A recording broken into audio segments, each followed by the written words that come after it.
আসসালামু আলাইকুম everyone, welcome to wings of dream video. আজকে এই পর্বে আমি আপনাদেরকে জাস্ট 10 মিনিটে কীভাবে বালিশা বানাবেন সেই রেসিপিটাই করে দেখাবো।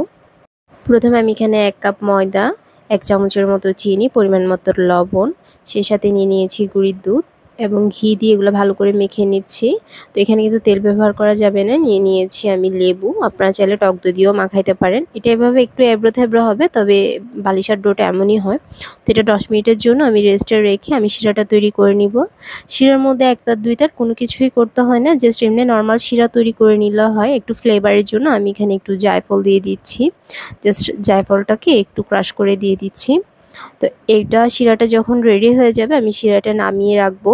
ততক্ষণে কিন্তু আমার ডোটা রেস্ট হয়ে যাবে। দেন আমি ফ্রাই প্যানে তেলটা বসিয়ে দিয়ে আমি এখানে বালিশের শেপগুলো দিয়ে নিব। তো এটা জাস্ট কোনো মথামথি করতে হবে না, হাতের মধ্যে নিয়ে একটু গোল করে মাঝখান থেকে একটু জাস্ট এভাবে আলতো করে দিবেন, তাহলে বালিশের শেপটা রেডি হয়ে যাবে। আর এটা কিন্তু এমন এবড়ো থেবড়োই থাকবে, কারণ বালিশাটা যেহেতু ক্রিস্পি হবে তাই এটা স্মুথ ডো হয় না। তো আমি এখানে সবগুলো বালিশের শেপ দিয়ে নিব। আর 1 কাপ ময়দা দিয়ে আমার এখানে 6টার মতো বালিশা হয়েছে। তো এগুলো আমি হালকা গরম তেলেই ছাড়ছি। অতিরিক্ত গরম তেলে কিন্তু দিলে দেখা যাবে উপরটা পুড়ে যাবে, ভেতরটা তেমন একটু ক্রিস্পি হবে না। এগুলো আমি খুবই আলতো হাতে ভাজছি। একটু সময় নিয়ে ভাজতে হবে, তাহলেই দেখা যাবে এটা খুব ক্রিস্পি হবে। তো আমি এটা এপাশ ওপাশ ভালো করে উল্টে ভেজে নিচ্ছি। আর এটা অনেক বেশি ক্রিস্পি হয়েছে, সাউন্ডটা দেখেন। এটা শব্দ শুনেই বোঝা যাচ্ছে এটা কি পরিমাণ ক্রিস্পি হয়েছে। তো এগুলো আমি তেল ঝরিয়ে জাস্ট শিরার মধ্যে দিয়ে দিব। শিরার মধ্যে দিয়ে জাস্ট আমি এপাশ ওপাশ উল্টিয়ে নিচ্ছি।